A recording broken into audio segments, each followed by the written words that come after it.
The most important question we can ever ask might be, are we alone in the universe? This question, made famous by the legendary Carl Sagan, still resonates with scientists and dreamers alike. Sagan wasn't just asking for curiosity's sake. He believed that answering it would fundamentally change our understanding of life, existence, and our place in the cosmos. Carl Sagan envisioned a universe teeming with possibilities. He often said that if there's only life on Earth, it would be a waste of space.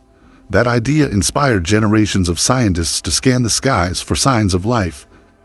Now, those dreams are inching closer to reality, thanks to cutting-edge technology and passionate scientific efforts. One of the biggest breakthroughs has come through the James Webb Space Telescope, JWST. This marvel of engineering has become our most powerful eye in the sky, peering farther into the universe than any telescope before it. Its precision allows astronomers to study the atmospheres of distant planets, a key step in the search for extraterrestrial life. The JWST doesn't just show us pretty images of stars and galaxies. It works like a time machine, letting us look billions of years into the past. It's also a kind of space microscope, revealing chemical compositions, planetary atmospheres, and even possible signs of life. Among its many discoveries, one particular exoplanet has caught the world's attention.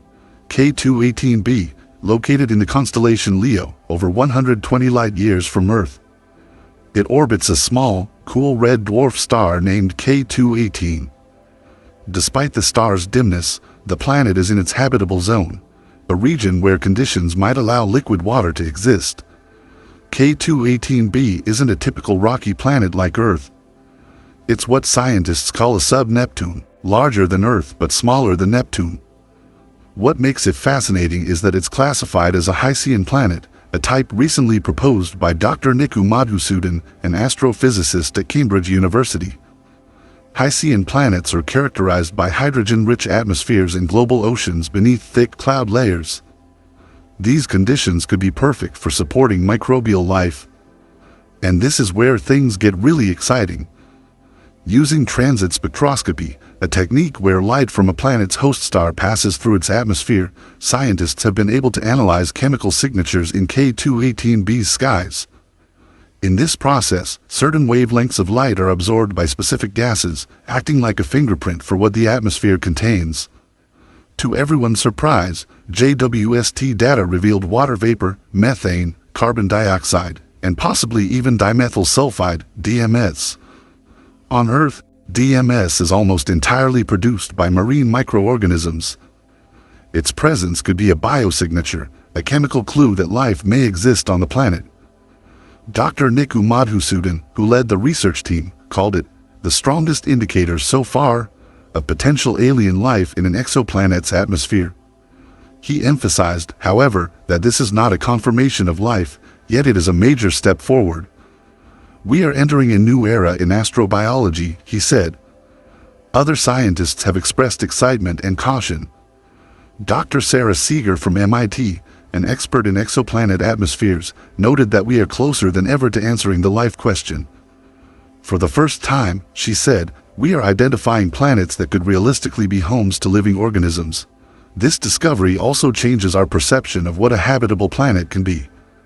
We used to think only Earth, like rocky worlds with breathable atmospheres, could host life. But Hycean planets show that alien environments might be just as capable of nurturing life. Even within our own solar system, we found surprises. Jupiter's moon Europa and Saturn's moon Enceladus are believed to have subsurface oceans. NASA's Cassini spacecraft detected organic molecules in geysers erupting from Enceladus, proving that life doesn't necessarily need sunlight or a surface to exist. JWST is not just hunting for life.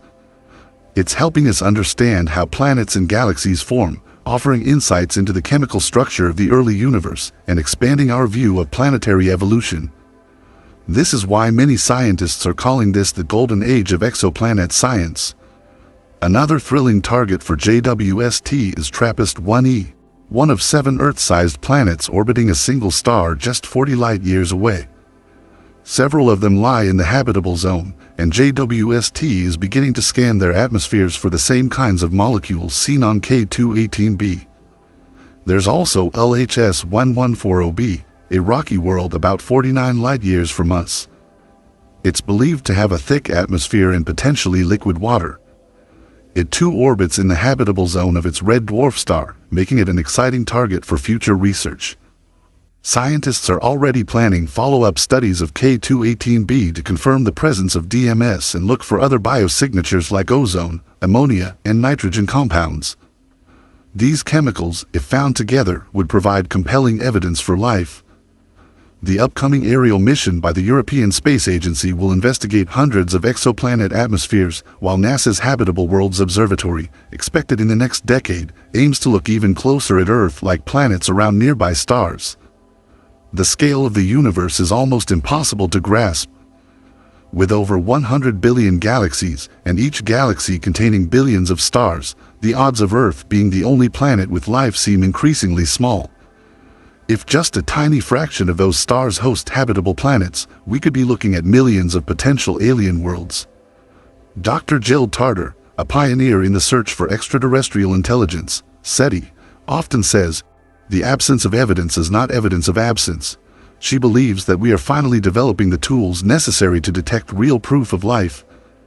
Every new data point we collect reshapes our understanding of life and the universe. Even finding microbial life on another planet would confirm that Earth is not unique, and that life may arise whenever conditions are right.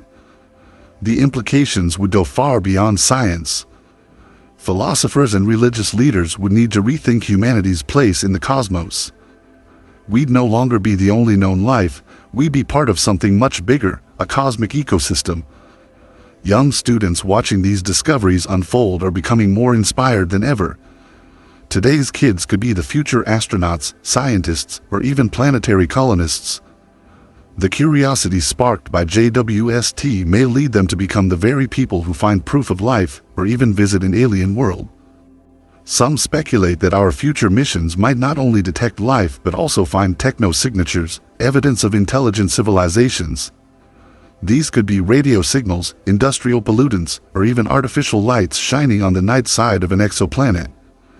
If we were to detect even one signal like this, it would mean we are not just not alone, but that other beings may be watching the stars, just like we are.